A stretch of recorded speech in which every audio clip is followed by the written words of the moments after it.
அடிமை மருமகள் 28வது எபிசோடில் என்னெல்லாம் இன்ட்ரெஸ்ட் நடக்க போகுது, என்னைக்கு ரிலீஸ் ஆக போகுது அப்படிங்கிற எல்லா அப்டேட்ஸ் அண்ட் ரிவ்யூ இந்த வீடியோவில் பார்க்கறதுக்கு முன்னாடி நம்ம சேனல் ஃபர்ஸ்ட் டைம் வர நண்பர்கள் மறக்காம நம்ம சேனலை சப்ஸ்கிரைப் பண்ணிட்டு வாங்க வீடியோக்குள்ளே போகலாம். அடிமை மருமகள் 28வது எபிசோடில் நீண்ட நாட்களாக மாமியார் மங்கம்மாவையின் கெடிபிடிகளை நாத்தனார் பிரியாவையின் ஏளனத்தையும் அமைதியையும் சகித்து கொண்டிருந்த ஆனந்தி இப்பொழுது கோபக் கனலாக மாறத் தொடங்குகிறாள்.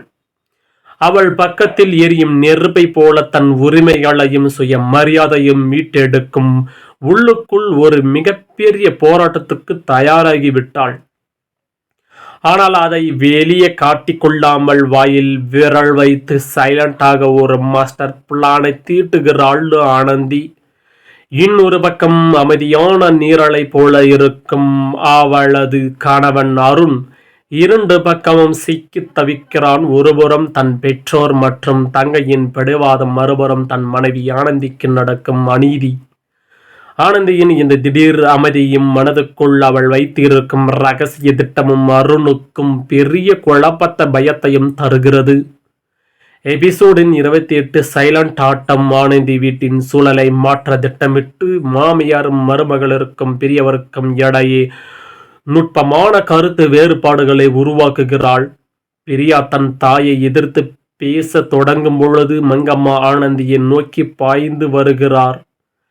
எல்லாத்தையும் நீதானடி காரணம் என்று கத்தும்போது ஆனந்தி அமைதியாக தன் உதட்டில் விரல் வைத்து சத்தம் போடாதீங்க அத்தை, இப்போது அமைதியாக இருந்தா உங்க பொண்ணாவது பிழைச்சு போவா, இல்லைன்னா குடும்பமே வீணா போயிடும் என்று முகத்தில் எச்சலை சலனமும் இல்லாமல் எச்சரிக்கிறாள். ஆனந்தியின் இந்த அமைதியான ஆக்ரோஷமான கண்டு அருண் அதிர்ச்சி அடைகிறான்.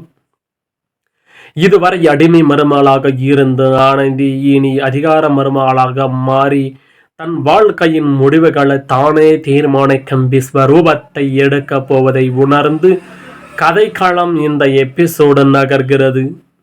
அடுத்த எபிசோடில் ஆனந்தியின் இந்த சைலண்ட் ஆட்டம் குடும்பத்தை நல்வழிப்படுத்துமா அல்லது பெரிய வெடிப்பை உருவாக்குமா?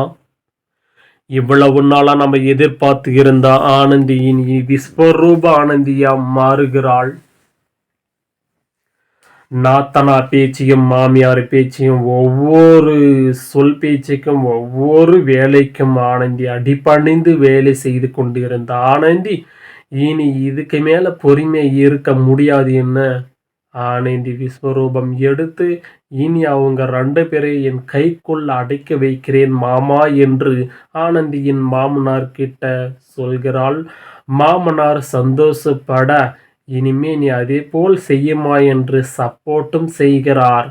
இனி அருணுக்கு நடக்க இருக்கும் மிகப்பெரிய ஒரு சதி என்ன இருக்கும்னா, இப்ப நம்ம அருண் என்ன செய்ய போறாங்க ஆனந்தி, இப்ப இவங்க நல்லவங்களா கெட்டவங்களா நின்று மிகப்பெரிய குழப்பத்தை ஆள போகிறார் நம்ம அருண்.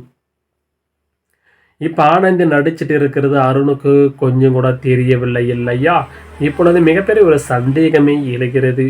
இவ்வளவு நாளா நம்ம ஆனந்தி நம்ம பிரியாவும் மங்கம்மாவும் பேச்சை கேட்டு நடந்து கொண்டு இருந்த நம்ம ஆனந்தி திடீரென்னு பிரியாவுக்கு என்ன ஆயிற்று? நம்ம ஆனந்தி சொல் பேச்சை கேட்ட இவை எல்லாமே வேலை செய்யறலை, என்ன ஆச்சுன்னு கேட்கும் பொழுது அருண் பெரியவிடம் பேசும் பொழுது பிரியா சொல்கிறாள், ஆனந்தி செய்வது கரெக்டு தான், என்னுடைய அம்மா தவறாக வழி நடத்தி கொண்டு இருக்கிறாள். நான் திருமணமாகி வேறு வீட்டுக்கு செல்லும் பொழுது நான் எப்படி வேலை செய்ய போகிறேன்? அமைதியாக சோபா சீட்டில் உக்காந்து கொண்டு இருந்தால் மற்ற வேலைகளெல்லாம் யார் செய்வார்கள்? இதெல்லாம் என்னுடைய அடிப்படை கடமைகளை கூட சொல்லித்தராத என்னுடைய பெத்த தாய் அம்மா, இனி இந்த வீட்டில் ஆனந்திதான் எல்லாத்துக்கும் பொறுப்பும், அவளைதான் இனி அவதான் என்னுடைய எல்லாத்தும் நன்மைகள் எல்லாமே சொல்கிறாள் என்று சொல்ல ஆனந்தியின் புருஷன் அதாவது அருண் பெருமைப்படுகிறான். இவ்வளவு நாளா இந்த புத்தியும் எங்க போய்விட்டது என்று தெரியாமல் இனி குழப்பத்தில் ஆள்கிறார் நம்ம அருண். இப்பதான் ஞானோதயம் வருகிறது நம்ம அருணுக்கு. என்னடா இது, பெரிய மனசு மாறிட்டாளா?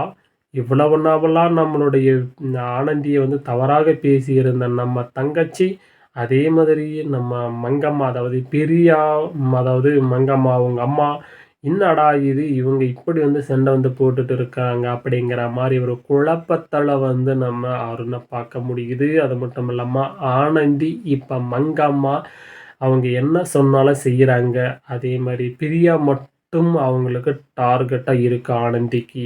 ஏன் அப்டின்னா, அவங்க தானே இந்த குடும்பத்தில வந்து ரணகளம் பண்ணி பிரிச்சு பார்த்துருக்காங்க.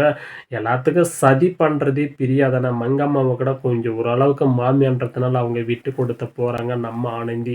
நாத்தனாவுக்கு இந்த வீட்ல என்ன வேல? அவங்க கல்யாணம் பண்ணி போனாக்கா, அடுத்த வீட்டு பொண்ணு இங்க நம்மள அதிகாரம் பண்றான்னு ஒரு கோவத்தில தான் நம்ம ஆனந்தி இப்ப எல்லா வேலைகளும் அவளே செய்யற மாதிரி ஒரு அழகான ஒரு பிளான போட்டு நல்லவ மாரி நடித்து கொண்டு இருக்கிறாள் நம்ம ஆனந்தி.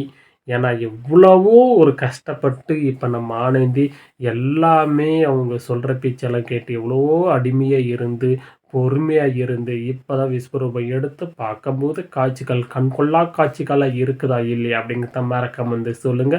இனி இந்த மாரி தொடர வந்து தொடர்ந்து வரணுமா? இல்ல அடிமையாவே இருக்கணுமா நம்ம ஆனந்தி? இல்ல அதிகாரம் பண்ணக்கூடிய பெண்மணியா இப்ப வரப்போற எபிசோட் நல்லா இருக்கா? அப்படிங்கிறத மறக்காம கமெண்ட்ஸ்ல வந்து சொல்லுங்க. நான் நெறைய விஷயங்கள் வரப்போற 28வது எபிசோட்ல நான் கொஞ்சமா தான் சொல்லியிருக்கேன். ஆனா, அங்க நடக்கிறது வேற மாரி ஒரு விஷயம் நடக்க போகுது. அது சர்ப்ரைஸா இருக்க போகுது. எல்லாத்தையும் இந்த வீடியோல சஸ்பென்ஸ் சொல்லிட்டு எல்லாமே வந்து நல்லாவே இருக்காது. ரியல் வீடியோ வந்ததுக்கப்புறம் அது ஒரு சர்ப்ரைஸா பாருங்க. சூப்பரான ஒரு எபிசோடு இருக்க போகுது. நான் ஒரு சின்ன பார்ட்டா தான் வந்து சொல்லியிருக்கேன். இந்த வீடியோ உங்களுக்கு பிடிச்சிருந்தா லைக் பண்ணிக்கோங்க. உங்க ஃப்ரெண்ட்ஸ் அண்ட் ஃபேமிலிக்கு 28வது எபிசோட் அப்டேட்காக யாரெல்லாம் வெயிட் பண்ணிட்டு இருக்கோ, இந்த வீடியோ வந்து ஷேர் பண்ணி விட்டுடுங்க. நம்ம சேனல் ஃபர்ஸ்ட் டைம் புதுசா வர நண்பர்கள் சப்ஸ்கிரைப் வந்து பண்ணிக்கோங்க. நெறைய பேர் சப்ஸ்கிரைப் பண்ண பார்த்துட்டு இருக்க நண்பர்களும் சப்ஸ்கிரைப் வந்து பண்ணிக்கோங்க. இந்த வீடியோ பிடிச்சிருந்தா ஒரு லைக் போட்டு சப்போர்ட் பண்ணுங்க. அடுத்த ஒரு சூப்பரான வீடியோல நம்ம சந்திக்கலாம். தேங்க்ஸ் ஃபார் த வாட்சிங். பபாய். Take care.